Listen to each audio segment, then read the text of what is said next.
Welcome back मेरे प्रिय विद्यार्थियों। आज हम लोग गोली उत्तल और गोली अवतल पृष्ठ से अपवर्तन के सूत्र की स्थापना करेंगे, यानी एक व्यंजक डेवलप करेंगे, फॉर्मूला डेवलप करेंगे। बहुत धैर्य से सुनिएगा, ये महत्वपूर्ण सूत्र हैं। आगे जो लेंस के टॉपिक्स डिस्कस होंगे उनमें इनका यूज होगा। हम पहले उत्तल पृष्ठ भी डिस्कस कर सकते हैं, अवतल भी जो बनाया पहले उठाइए। तो मैंने अभी फिलहाल हेडिंग जो डाली है वो ये देखिए, गोली अवतल पृष्ठ से अपवर्तन का सूत्र। अभी हम अवतल पृष्ठ से अपवर्तन का सूत्र बनाएंगे, फिर इसके बाद उत्तल पे आएंगे, ठीक है। तो आप हेडिंग तो डाल ही लीजिए। इंग्लिश में कहें तो रिफ्रैक्शन फॉर्मूला फ्रॉम या बाय या थ्रू कॉनकेव स्फेरिकल सरफेस। इस डेरिवेशन की सबसे बड़ी जो खासियत है वो उसमें डायग्राम में है। आप डायग्राम निर्माण करना अच्छे से सीख लें। जब आप डायग्राम बना लेंगे सही से और समझ लेंगे तो प्रूविंग में कोई ज्यादा दिक्कत नहीं होगी। अब चलिए, मैंने कौन सा पृष्ठ लेने से आपसे कहा बताइए?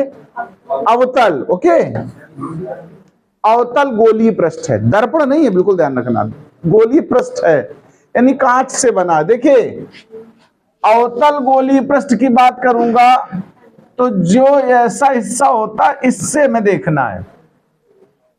मान लो ये पृष्ठ है, कुछ भी नाम दे दो इसका, एम, और ये मान लो ये मुख्य अक्ष है, एम पी एम डैश, ऐसे नाम दे दिया मैंने। ये जो पृष्ठ है उस तरफ कांच है या कोई सघन माध्यम है, उस तरफ कैसा माध्यम मान लिया मैंने, और ये जो इस तरफ वाला माध्यम ये कैसा है? विरल है। मान लीजिए समझने के लिए, अपने जानकारी के लिए, ये कांच का कोई बना हुआ गोला है, ऐसा गोला, उस तरफ कांच भरी है, इस तरफ हवा भरी है। आसान रहेगा समझने में। अब देखिए, ये जो लाइन खींची इसको मुख्य अक्ष कहते हैं। क्या कहते हैं? इस पर कहीं आप एक जगह पर कहीं वस्तु रख दें। मैंने मान लिया कि यहां पर ऑब्जेक्ट है, ये वस्तु मान लिया। वस्तु से जो प्रकाश की किरण चलती है वो देखो ऐसे चली प्रकाश किरण। देखना जरा ध्यान से, एक बात समझ लेना आप लोग इस बात को। तो ये इसका एक काम करते हैं। देखो, ये विरल माध्यम से प्रकाश किरण सघन माध्यम में जा रही कि नहीं जा रही, बताओ। अच्छा, क्या होगा विरल माध्यम से सघन में जाने में? अभिलंब की ओर झुकेगी। अरे भाई, अभिलंब तो होना चाहिए ना, तभी तो झुकेगी अभिलंब की ओर। अभिलंब ढूंढते हैं। अभिलंब ध्यान रखिएगा, गोलीय पृष्ठों के लिए जो वक्रता केंद्र से त्रिज्या आती है परिधि पर, वो लंबवत होती है। इसका वक्र इधर को घूमा है तो यहां कहीं वक्रता केंद्र होगा। ध्यान से मेरी बात को सुन लीजिए। मान लीजिए यहां पर केंद्र है, ये वक्रता केंद्र है। ये क्या है? हाँ, वक्रता केंद्र है। यहां से जो प्रकाश, यहां से जो लाइन डालोगे, देखो ऐसी रेखा, ये थोड़ा सा जिगजैग हो गई, आप सीधी बनाना एकदम। कैसे बनाना? इसको सीएन नाम दे दिया। ये जो सीएन है ना, ये अभिलंब का कार्य करेगी। किस चीज का काम करेगी? अभिलंब का काम करेगी।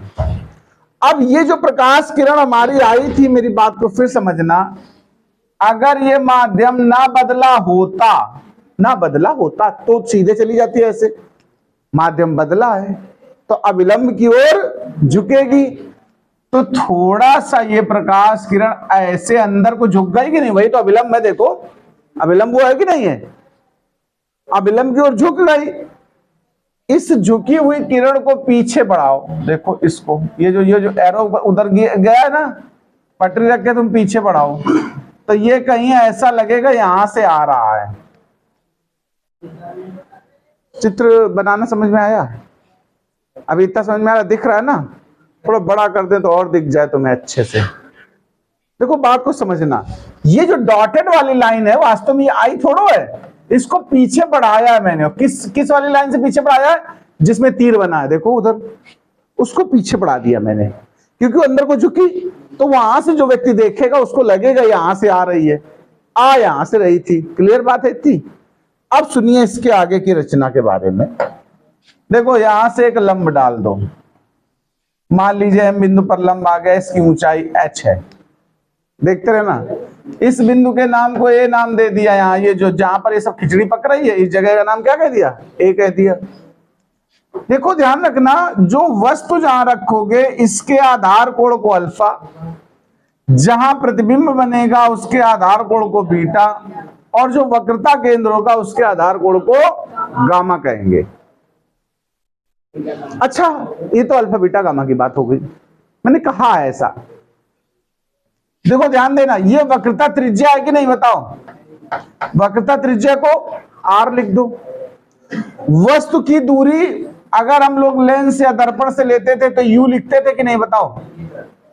और जो प्रतिबिंब बना होता है, ये प्रतिबिंब आई है देखो, तो प्रतिबिंब से जो दूरी ली जाती है उसको क्या लिखते हो? v लेते हो कि नहीं लेते हो बताओ? अच्छा एक बात बताओ, आपतित किरण कौन सी, उसका नाम बताओ। आपतित किरण यहां किसको बोला मैंने? कौन होगी आपतित किरण? आपतित किरण कौन है? कोई बता सकता है? कौन सी किरण आपतित है? ओ से चली है और ए पर जाके गिरी है, आ करके गिर गई। पतित माने गिरना, आ मतलब आ करके, आपतित मतलब आके जो गिर पड़े वो कौन है? आपतित। तो यहां से चलते चलते इस ओ बिंदु पे गिरी, ओए तुम्हारी क्या है? आपतित किरण है, ध्यान से समझना। अभिलंब क्या है देखो, अभिलंब, अभिलंब मतलब जो लंबवत हो तो CN, अभिलंब कौन है? आप बताओ, आपतित किरण और अभिलंब के बीच के कोण को हम क्या बोलते हैं? आपतन कोण, आई बोलते हो।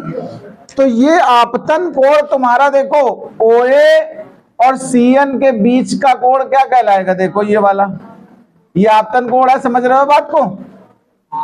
इसको हम आपतन कोण को आमतौर पे क्या लिखते हैं? आई, मैंने आई लिख दिया, तो आपतन कोण हो गया आई, आपतन कोण। यहां तक कोई दिक्कत किसी को समझने में? पहले बताओ, आर कौन सा होता पहला? अपवर्तित किरण और अभिलंब के बीच कोण। तो पहले अपवर्तित किरण ढूंढता हूं मैं, अपवर्तित किरण, देखना पहचानते जाना। अपवर्तित किरण कौन अपवर्तित है? देखो ये तिरछी गई, इसका नाम नहीं लिखा, चलो इसका नाम दे देते हैं हम लोग x। क्या नाम देते? A से मुड़ करके उधर चली गई जो AX, इसको क्या कहोगे? अपवर्तित किरण। क्या कहोगे? AX अपवर्तित किरण। और अपवर्तित किरण और अभिलंब के बीच जो कोण होता है उसको क्या कहते हो? R कहते हो। या R हुआ कि नहीं हुआ बताओ? ऐसा R तुम बनाना चाहो तो ऐसा बना लो, या ऐसा वाला बनाओ भाई। R एक्चुअली में यहाँ ऐसा बनाएंगे, क्यों? कारण बता दें कि गामा हमने थोड़ा ऐसा बनाया, वैसा R बनाओ तो कंफ्यूजन हो सकता है, इसलिए मैंने R का स्टाइल चेंज कर दिया। अच्छा सुनो एक मिनट, शीर्षाभिमुख सुना किसी ने नाम? शीर्षाभिमुख मतलब आमने सामने कोण, सुना ये बात? मान लो कोई बच्चा कहता अच्छा सर, अच्छा हमने नहीं सुना तो हम ना जान पाएंगे। तो सुनो इसका मतलब क्या है, ये कोण और ये कोण आमने सामने है, बीच में शीर्ष है, शीर्षाभिमुख कहलाते हैं। क्या कहलाते हैं? शीर्षाभिमुख कहलाते हैं। ठीक है, जब कहीं ऐसी जगह पहुंच जाओ और आपका दोस्त बहुत गहरा या बहुत गहरा दुश्मन बैठा हो, तो मुंडी एक ही दूसरे तरफ बनी रहती है, एक दूसरे की। दोस्त है तो इसलिए देख रहे होते हैं कि वो बोल दे, हम भी बोल रहे उससे कुछ, या वो चाट खा रहा कहो कहे आओ यार खा लो आके। दुश्मन है तो भी एक दूसरे देखते रहते हैं, काहे पता नहीं कब वार कर दे, है ना, कट्टर दुश्मन है। तो ये शीर्षाभिमुख चाहे दोस्त मान लो चाहे दुश्मन होते बराबर कुल मिला के। तो सुनो, ये जो N से किरण गई इसके बीच है, और जो तीर वाली किरण इसके बीच है, इधर तीर वाली किरण किस रूप में बदली है? डॉट डॉट से। तो डॉटेड वाले और इस पिंक वाली लाइन, इन्हीं के बीच तो वो है देखो वहां, उसी का शीर्षाभिमुख इधर बनाओगे तो ये R है, देखो इतना हिस्सा यहां पर ये R कहलाएगा, समझ गए? शीर्षाभिमुख मतलब देखो दो लाइनों के जो बीच में उस तरफ होगा उन्हीं दो लाइन के बीच में। तो ये देखो पिंक वाली लाइन और एरो वाली लाइन के बीच का R है।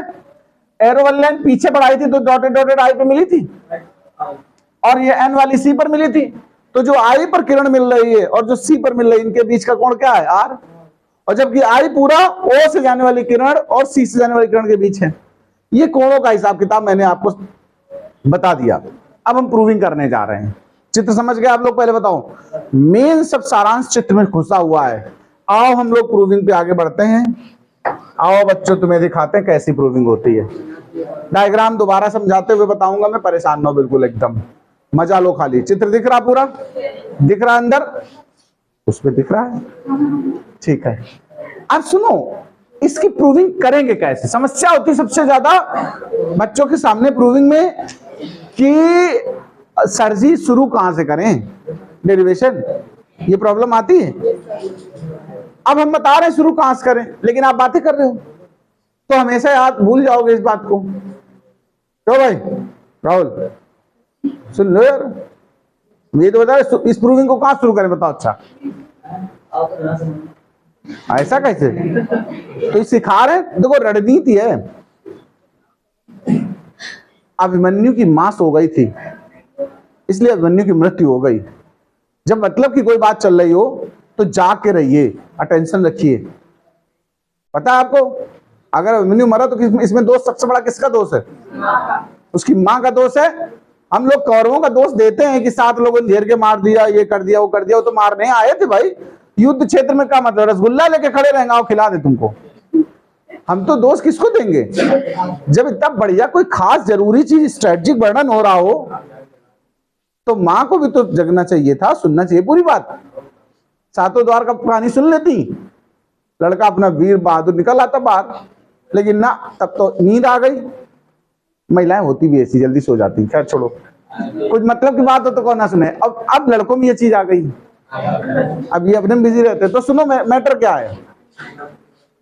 शुरुआत हम जब करेंगे तो शुरुआत हम करेंगे, एक प्रॉपर्टी है त्रिभुज की, आपको मैं बता देना चाहता हूं। देखिए, अगर कोई त्रिभुज हो, ध्यान देना प्लीज, ये जो कोण होता बाहर, इसको बहिष्कोण कहते हैं। क्या कहते हैं? जो बहिष्कोण होता शेष 2 अंता कोणों के योग के बराबर होता, ये त्रिभुज का एक गुण है। कितने लोगों ने सुना है कि बहिष्कोण बराबर शेष अंता कोणों का योग?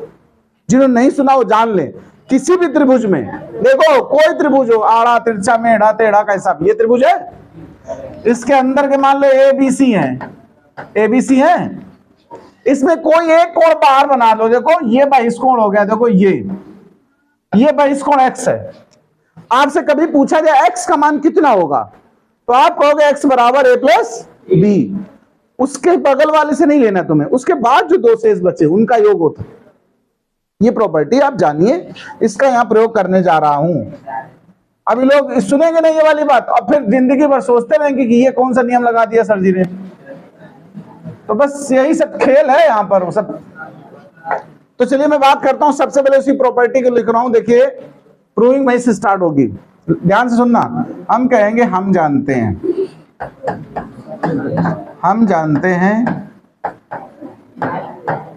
कि किसी त्रिभुज में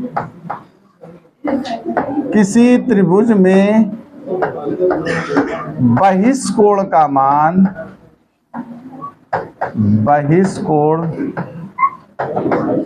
मान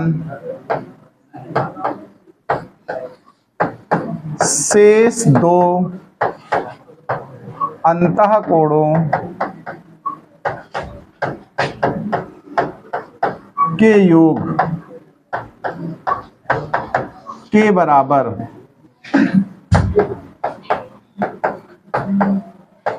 होता है। तो यहां बहिष्कोण देखते हैं, त्रिभुज देखना कौन सा हम यूज करने वाले हैं। हर त्रिभुज के हिसाब से हम त्रिभुज इस्तेमाल करें। त्रिभुज ओ ए सी में, अब ये त्रिभुज ढूंढिए पहले डायग्राम में। त्रिभुज ओ ए सी दिखा सबको? त्रिभुज ओ ए सी को गौर से देखो, इसमें बाहर कौन सा कोण बना है? बहिष्कोण। मैं इसको एक बार अलग से बना के दिखा दूं। देखो ये ओ लिखा है, ये सी लिखा है, ये ए लिखा है। ये बहिष्कोण गामा है, और यहां पर अल्फा है, और यहां पर आई है। देखो ध्यान से, तो जो गामा बहिष्कोण है, जो गामा का मान है वो किसके किसके जोड़ के बराबर होगा? आई और अल्फा के। तो हमने लिख दिया कि गामा बराबर आई प्लस अल्फा। तो आई का मान क्या निकला? देखो गामा माइनस अल्फा समीकरण 1 डाल दो। इतनी बात समझ में आई। अब हम दूसरा त्रिभुज उठा रहे हैं, जरा ध्यान देना। अब इस बार हम IAC उठा रहे हैं। कौन सा? यहां R बना देखो, और यहां कौन सा बना था? अल्फा था, I पे बीटा था। आप त्रिभुज देख लो वो वाला, हमने उसका हिस्सा निकाला है। IAC देखो, IAC इतना हिस्सा, यहाँ आधार कोण बीटा है, ये बाहर का कोण गामा है, और ये वाला R है। तो जो गामा है वो R, अच्छा ये पूरा इसमें ये R और बीटा का योग किसके बराबर होगा? गामा के बराबर होगा। तो हम कहेंगे गामा बराबर R प्लस बीटा। हमें R का मान चाहिए, तो R जो होगा, R बराबर क्या लिखोगे? Gamma minus beta. R बनाते समय थोड़ा ध्यान रखना, इस स्टाइल वाला R बनाना। मैंने बताया ना, कंफ्यूजन न रहे। जैसे देखो, हमने देखो I का मान निकाला और R का मान निकाला। आप देख लो इस बात को, I और R के मान निकल के आए आपके पास कि नहीं आए? I का मान क्या आया? Gamma minus alpha. R का मान गामा माइनस बीटा। अच्छा, आमतौर पे अगर हमारे पास I हो R हो और हम तुमसे पूछे कि इसका करोगे क्या तुम, I याद में मिल गया कहीं से, पड़ा मिला कहीं रास्ते में, तो उसका क्या करोगे भाई? तुम्हें भुट्टा मिलेगा तो क्या करो? भून के खा लोगे। तो IR मिलेगा तो स्नेल का नियम लगाएंगे। क्या लगाएंगे? स्नेल के नियम से। स्नेल का नियम क्या होता बताओ? हाँ, स्नेल के नियम से। स्नेल का नियम होता है, ध्यान रखना, साइन I बटे साइन R मतलब ये वाला R बना हुआ है, बराबर N होता है। N का मतलब एक तरह से होता है N2 बटे N1, दूसरे माध्यम का अपवर्तनांक पहले माध्यम के सापेक्ष। हम N लिखे, N2 बटे N1 लिखे, एक ही बात है। ये स्नेल का नियम है। अच्छा, छोटे कोणों के लिए हम बात करने वाले हैं। किसके लिए? छोटे कोणों के लिए। अगर कोण छोटे हैं, ध्यान रखना, तो त्रिकोणमिति का एक नियम होता है कि साइन थीटा थीटा हो जाता है। क्या हो जाता है? और टेन थीटा भी थीटा हो जाता है। ध्यान रखना, sine theta tan theta theta हो जाते हैं और कॉस थीटा 1 हो जाता है। तो यहां जो साइन I है उसको I, साइन R को R लिख सकते हैं। तो अब देखो जरा, I अपान R बराबर N2 बटे N1, हमने ऐसे लिख दिया। IR का मान जो निकाला था वो रखो आके। I का मान क्या निकाला था तुमने? देखो, गामा माइनस अल्फा। R का मान गामा माइनस बीटा। चलो रखो, तो गामा माइनस अल्फा बटे गामा माइनस बीटा बराबर N2 बटे N1। तिर्यक गुणा कर दो, क्रॉस मल्टीप्लिकेशन, तिर्यक गुणा, तिरछा गुणा। गामा N1 देखो हुआ आपस में गुणा कि नहीं? Alpha N1 gamma N2 beta N2। Alpha beta इस तरफ ले आओ और गामा दोनों उस तरफ ले जाओ। तो बीटा उधर माइनस का पड़ा, इधर ले आओ। Beta N2 minus alpha N1 बराबर gamma N2 minus gamma N1। Gamma common हो जाएगा कि नहीं? देखो वहां beta N2 alpha N1 gamma common हो गया, तो क्या बचा अंदर? ये समीकरण 3 डाल दो। इतना मैटर समझ में आया सबको कि नहीं आया? बताओ भैया लोगों। इसके बाद हम लोग अल्फा बीटा गामा के मान भी निकालेंगे त्रिभुज से। फिर डायग्राम पे वापस आओ, हम अल्फा बीटा गामा के मान निकालना चाहते हैं। जरा ध्यान से सुनिए, सब डायग्राम का खेल है। मैंने कहा था अल्फा कोण ये O के पास बना है। अल्फा कोण कहां बना है? देखो, अल्फा कोण ये O के पास बना है, आधार कोण है। अगर हम tan अल्फा निकालें तो लंब बटे आधार होगा कि नहीं होगा? बताओ। इस जगह थोड़ा एक कल्पना करेंगे कि M जो बिंदु है ना, वो P के काफी निकट है, ऐसा मानेंगे। ये अपर्चर बहुत ज्यादा गोल ना हो, थोड़ा सीधा हो। जितना सीधा होता जाएगा उतना M खिसक के P के पास जाता जाएगा। तो ये कल्पना करेंगे कि अपर्चर काफी बड़ा है और सीधा है, इसलिए M P के पास है। तो हम कहेंगे जो M से O की दूरी है वही P से O की दूरी हो जाएगी। और P से O की दूरी को तुमने क्या लिखा? U। वस्तु दूरी है। और tan अल्फा अगर कहोगे तो लंब हो गया h, देखो, और आधार क्या हो गया u। tan अल्फा h अपान u बनेगा कि नहीं बताओ। tan बीटा बनाना हो तो h अपान v, ये दूरी कितनी मानी है v। और tan गामा बनाना हो तो h अपान r, ये हिस्सा वक्रता त्रिज्या है। लेकिन ये सब दर्पण या लेंस से किस ओर है, किस ओर है, बाईं ओर है। और बाईं ओर की दूरियां कैसी लेते हो, ऋणात्मक, और दाएं ओर की दूरियां धनात्मक, तो इससे ऋणात्मक लेंगे हम लोग। तो चलिए tan alpha tan beta tan gamma निकालने जा रहे हैं। देखो और समझो। तो हम कहेंगे, पहले एक लाइन लिख देंगे, यदि m और p, यदि m व p बिंदु अति निकट है, अति निकट है, तो अब tan अल्फा निकालो। h अपान, सुनिए, जो tan अल्फा वही अल्फा भी होगा। मैंने कहा छोटे कोणों के लिए साइन थीटा थीटा और tan थीटा भी थीटा होता है। जो tan अल्फा वही अल्फा होगा, और लंब यानी h, और आधार मतलब माइनस u। tan बीटा निकालेंगे तो वो बीटा के लगभग बराबर होगा h अपान माइनस v। और जो tan गामा है वो लगभग गामा होगा h अपान माइनस r। ये तीनों बाएं ओर थे, u भी बाईं ओर था, v भी था और r भी था, तो तीनों आ गए माइनस में। ये समीकरण 3 में रख दो। देखो अल्फा बीटा गामा के मान समीकरण 3 में रखने पर,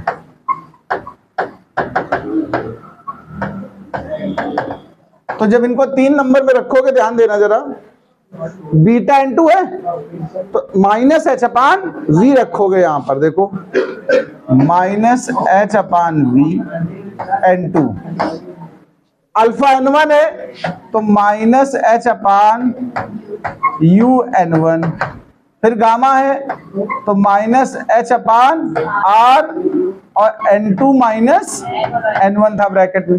देखो दोनों तरफ से माइनस h कॉमन ले कट जाएगा, तो क्या बचेगा n2 अपान v, ये माइनस कट गया अंदर वाला, ये बचेगा n1 अपान u, यहां n2 माइनस n1 अपान r। ध्यान से सुनिए, ये जो व्यंजक है यह अपवर्तन का सूत्र कहलाएगा। पहले तो यही भाग हो गया, इसको भी याद करें। इसी को हम थोड़ा सा n1 से दोनों पक्षों में भाग कर दें। n1 से भाग देने पर, अगर n1 से भाग दे रहे हो तो जो n2 है ये क्या बन जाएगा, n2 अपान n1। यहां n1 से भाग दोगे n1 कट जाएगा, 1 अपान u आ जाएगा, यहां आ जाएगा n2 बटे n1, और यहां 1 हो जाएगा। और n2 अपान n1 को n बोलते हैं, क्या बोलते हैं, अपवर्तनांक n हो गया। n अपान v माइनस 1 अपान u, n माइनस 1 अपान r। ये भी अपवर्तन का सूत्र, ये n1 n2 के रूप में और ये n के रूप में, ये अपवर्तन का सूत्र है, इसको नोट करें आप लोग। देखिए अवतल पृष्ठ के डेरिवेशन के बाद हम उत्तल पृष्ठ का डेरिवेशन करने जा रहे हैं, आप लोग उसको थोड़ा केयरफुली समझ लें। उत्तल पृष्ठ के लिए देखिए जो पृष्ठ बनेगा वो इस तरफ को घुमा होगा। भाइयों और उनकी बहनों कृपया ध्यान दें, ये हमने मान लिया है उत्तल पृष्ठ, इधर विरल माध्यम है, डायग्राम मेन होता है, इधर सघन माध्यम है। अगर आप डायग्राम समझ लोगे तो बड़ा आसान रहेगा। हमें अभिलंब चाहिए होता, अभिलंब हमेशा वक्रता केंद्र से त्रिज्या बना लिया करो। देखो यहाँ कहीं वक्रता केंद्र होगा, मान लो यहां से जो प्रकाश किरण चलेगी, ध्यान रखना, ये मान लीजिए C है, ये जो प्रकाश किरण होगी इसे अभिलंब कहेंगे CN को, क्योंकि जिस तरफ वक्र घूमा होता है उधर ही वक्रता केंद्र होता है। इस बार ध्यान दो, वक्रता केंद्र दाईं ओर चला गया, तो ये जो दूरी r हुआ करती थी, याद है, इस बार जब कभी प्रूविंग करेंगे तो वहां r को कैसा लेंगे, पॉजिटिव। वस्तु हमेशा हम बाईं ओर रखते हैं, तो वस्तु को हमने बाईं ओर कहीं रख लिया, इस जगह मान लो रख लिया। ध्यान से सुनना भाई, यहां से जो प्रकाश किरण चलेगी, देखो जरा, वो बिंदु ए पर गिरेगी जाके कि नहीं गिरेगी बताओ? ए पर गिरने के बाद ये किधर जा रही है? सघन माध्यम में। सघन माध्यम में जब विरल से जाती तो अभिलंब की ओर झुकती है। अभिलंब ये तो ये थोड़ा ऐसे झुकेगी, देखो हल्का सा ये डाउनवर्ड झुक गई, देखो ऐसे झुक गई। और जो झुकी वाली किरण है उसी को पीछे बढ़ा दो, देखो आप चाहे पटरी लेके बढ़ा दो, चाहे आप ऐसे डॉटेड बढ़ाते चले जाओ। देखो ध्यान से देखना, वो जो एरो झुका है उसको पीछे बढ़ा दिया सीधा, तो कहीं ना कहीं इसको आकर के यहाँ पर कहीं काटेगा, जहां काटेगा वहां पर प्रतिबिंब बनेगा, जहां से चली थी वहां वस्तु थी, और वो हमारा सी वक्रता केंद्र है। आपको याद होगा मैंने अल्फा बीटा गामा का एक सिस्टम बताया था। वस्तु कोण हमेशा अल्फा लिया करो, और जहां प्रतिबिंब बनता उसका कोण, और जहां वक्रता केंद्र होता उसका कोण। जरा बात को बहुत आराम से सुनना धैर्य से। इसको अभिलंब डाल दो यहाँ पर कोई एन, क्या बोल दूं मैं इसको, एम, तो ये एम डैश डबल डैश ले लेना, एक जैसे नाम ना हो कहीं। इस ऊंचाई को एच बोल दो। अब बात आती आई क्या होगा, आपतन कोण। सुनिए, आपतित किरण कौन सी है? ओ ए, इसको ए नाम दे दिया। देखो ओ ए क्या है? आपतित किरण है। अभिलंब कौन है? सीएन। इस पक्ष में सीएन का ये टुकड़ा दिख रहा है तुम्हें कि नहीं दिख रहा है? तो जो सीएन है उसका जो कोण होगा अभिलंब इसके साथ, आपतित किरण के साथ, उसे क्या बोलोगे? आई। अब सुनो, अभिलंब इस तरफ और अपवर्तित किरण ये इस तरफ। अपवर्तित किरण और इसके बीच जो कोण होता है इसको क्या बोलते हो? आर बोलते हो। प्रूविंग की स्टार्टिंग वहीं से होगी, जरा ध्यान देना। कहां से? त्रिभुज का एक गुण होता है कि बहिष कोण बराबर दो शेष अंतः कोणों के योग के। यहां त्रिभुज ले रहा हूं मैं, ध्यान देना। त्रिभुज पहले ऑब्जेक्ट वाला लेते हैं, ओ ए सी। कौन सा लेंगे? क्या ये त्रिभुज आपको दिखा? त्रिभुज ओ ए सी में देखो बहिष कोण कौन है? ओ ए सी। बहिष कोण माने जो त्रिभुज से बाहर बना हो। ये देखो आई बाहर दिख रहा कि नहीं दिख रहा? देखो ध्यान से, इस त्रिभुज में बाहर की ओर देखो आई बना कि नहीं बना? देखो ध्यान से, बना बाहर। तो कोण आई बराबर होगा अल्फा धन गामा। अल्फा धन गामा, यहां सीधा आई निकल आया डायरेक्ट, पक्षांतर भी नहीं करना पड़ा। अब दूसरा वस्तु कोण प्रतिबिंब वाला त्रिभुज ले लो, आई ए सी। त्रिभुज आई ए सी में जरा आई ए सी देखो। आई ध्यान से देखना भाई जी, आई ए सी, इसमें बाहर का कोण ढूंढो जरा। देखो आई ए सी में ये किरण बाहर चली गई तो भाई इस कोण आर हुआ। आर गामा और बीटा का योग है, तो आर बराबर बीटा प्लस गामा। देखो हमारा आई आर निकल आया। जब आई आर निकल आया करे तो स्नेल का नियम लगाते हैं। क्या लगाते हैं? तो स्नेल के नियम से, स्नेल का नियम होता क्या है? साइन आई बटे बराबर क्या होता है? एन बराबर n2 बटे n1। याद आ रहा है? छोटे कोणों के लिए हम क्या लिखते हैं? छोटे कोणों के लिए,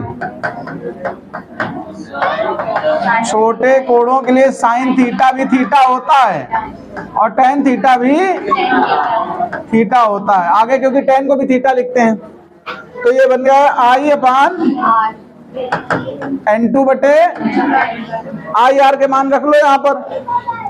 आई व आर के मान रखने पर डेरिवेशन बहुत ध्यान से सुनना, ज्यादा टाइम नहीं लगेगा। आई का मान क्या निकला हमारा? देखो alpha plus gamma, alpha plus gamma अपान बीटा प्लस गामा बराबर n2 बटे n1।